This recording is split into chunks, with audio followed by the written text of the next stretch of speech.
लड़की उस आदमी को उसे और उसकी बेटी को स्वीकार करने के लिए मनाना चाहती है। अप्रत्याशित रूप से मैरीना एक सज्जन व्यक्ति थे और तुरंत उन्हें स्वीकार करने के लिए सहमत हो गए। लेकिन बहुत जल्द मैरीना को पता चला कि उसका व्यक्तित्व माँ और बेटी से मेल नहीं खाता। बेहद शरारती बेटी अक्सर दीवार पर पेंटिंग करने के लिए उसकी चौक चुरा लेती है और हर बार गलती होने पर हेलेन ने केवल एक वाक्य कहा, यह अभी भी एक बच्चा है। मैरीना ने क्रोधित होकर लड़की को सीधे पानी में फेंक दिया। हेलेन अपनी बेटी को बचाने के लिए नीचे कूद पड़ी।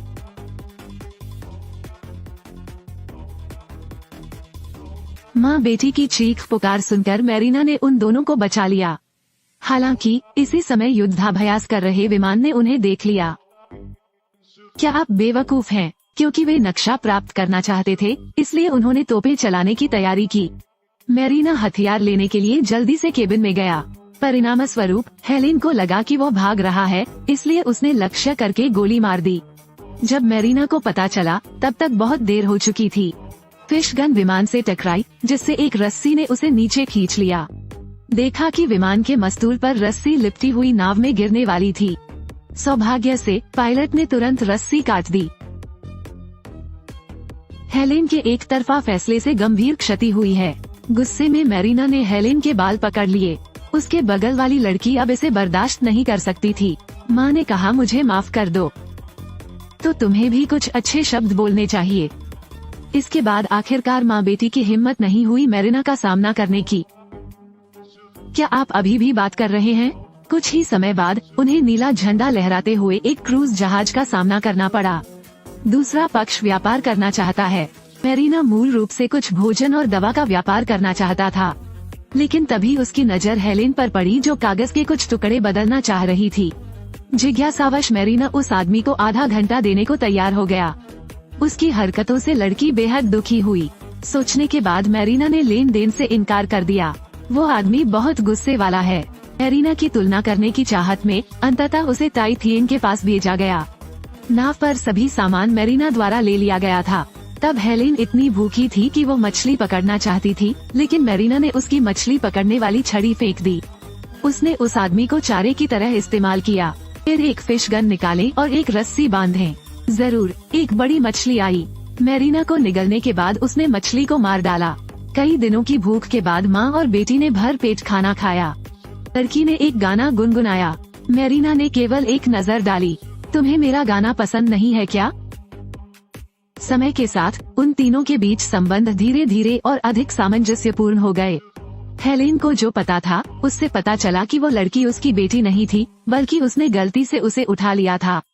क्योंकि वो बचपन से ही अपनी पीठ पर एक नक्शा रखती थी, इसलिए उसे भटकते हुए जीवन जीना पड़ा। हेलेन को छोटी बच्ची दयनीय लगी, इसलिए उसने उसे बेटी की तरह माना। इसके बाद हेलेन ने अपना बनाया हुआ चित्र मैरीना को दिया। पता चला कि वो उसे रिश्तेदार मानती थी। अगले दिन हेलेन को पता चला कि उसकी बेटी गायब हो गई है। उसने जल्दी से हर जगह खोजा और मैरीना को समुद्र में तैरते हुए पाया।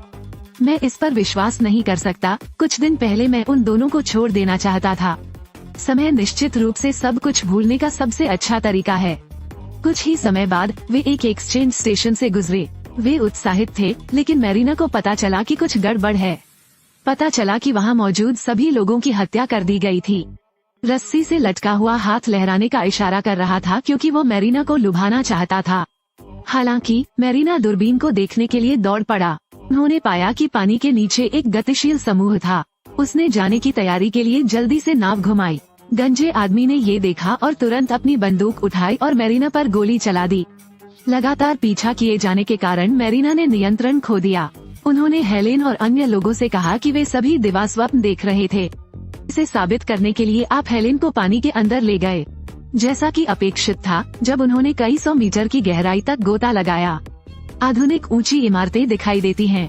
इसके अलावा ये मिट्टी की एक परत से ढका हुआ है। जाहिर तौर पर वे डूबे हुए थे। अंततः हेलेन को विश्वास हो गया कि अब कोई महाद्वीप नहीं है। दोनों व्यक्ति नाव पर लौट आए, लेकिन युद्धाभ्यास ने जल्द ही नाव पर कब्जा कर लिया।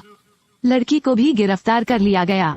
जैसे ही उन्होंने उसकी पीठ पर लगे मानचित्र का अध्ययन किया, मैरीना ने अवसर का लाभ उठाते हुए हेलेन को पानी में खींच लिया और हेलेन को सांस लेने में मदद की। आखिरी 2 लोग सतह पर आए और पाया कि नाव उड़ गई थी। खाना और पानी खत्म हो गया। जैसे ही दोनों निराशा में डूब गए, आकाश में एक गर्म हवा का गुब्बारा दिखाई दिया। यह वही आदमी है जिससे आप पहले बच निकले थे।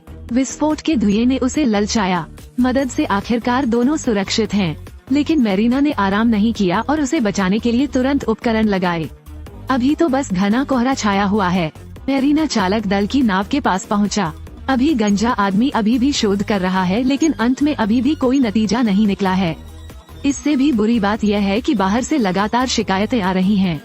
लोगों को भरोसा दिलाने के लिए वह गंजे हुए थे। उसने अभी अभी जीतने का नाटक किया और सारा खाना और शराब अपने अधीनस्थों में बांट दी, और यह भी घोषणा की कि वे जल्द ही महाद्वीप ढूंढ लेंगे। इस समय हर कोई जबरदस्त आत्मविश्वास से भरा हुआ है। ये प्रोत्साहन मेरे बॉस के बराबर नहीं है। इसे जोर से तोड़ो।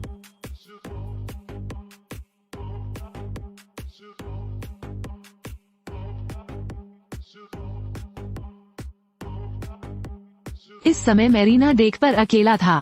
गंजे आदमी को धमकी दे कि वो लड़की को छोड़ दे, नहीं तो वो ईंधन पाइप में फायर बम फेंक देगा। एक विस्फोट होने पर पूरा जहाज एक साथ दफन हो जाएगा। परिणाम स्वरूप गंजे आदमी को विश्वास नहीं हुआ कि मेरीना ऐसा कुछ करने की हिम्मत करेगा, तो मेरीना ने तुरंत उसे सिखाया।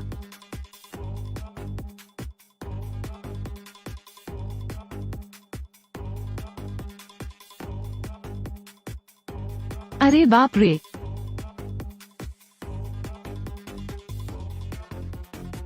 तभी एक विस्फोट हुआ। जहाज का ईंधन पूरी तरह खत्म हो गया और वह डूबने वाला था।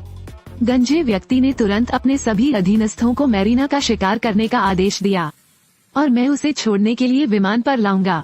महत्वपूर्ण क्षण में मेरीना विमान में रस्सी से चिपक गया।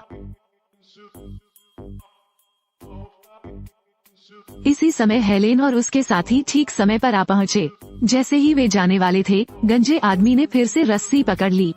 आपात स्थिति में हेलेन ने एक बोतल उठाई और उस गंजे व्यक्ति के सिर पर दे मारी।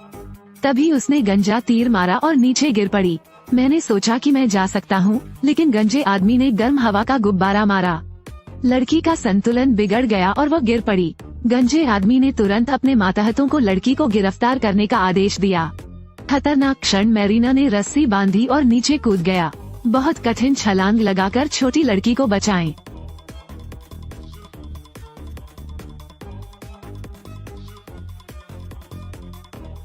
फिर उसकी पीठ पर मानचित्र का अनुसरण करते हुए वे सूर्य से विपरीत दिशा में चले गए। ये ज्ञात नहीं है कि मेरीना ने कितनी देर तक एक पक्षी को देखा। इस बात पर उन्हें बहुत आश्चर्य हुआ। दूरी पर केवल एक पर्वत शिखर देखकर अंततः उन्हें महाद्वीप मिल गया। वे यहाँ के ताजे पानी का स्वाद चखने के लिए इंतजार नहीं कर सकते। फिर उन्हें एक छोटा सा घर मिल गया। यह वो घर है जहाँ वह रहती थी। जैसे ही वे खुशी से झूम रहे थे, मेरीना की अभिव्यक्ति फिर से बदल गई। पता चला कि वो महाद्वीप पर जीवन जीने का आदी नहीं था। छोटी लड़की गिड़गिड़ाती रही, लेकिन वो मेरीना को नहीं रोक सकी। सभी को अलविदा कहने के बाद मेरीना अकेला निकल गया, क्योंकि बड़ा समुद्र वो स्वतंत्रता है जो वह चाहता है।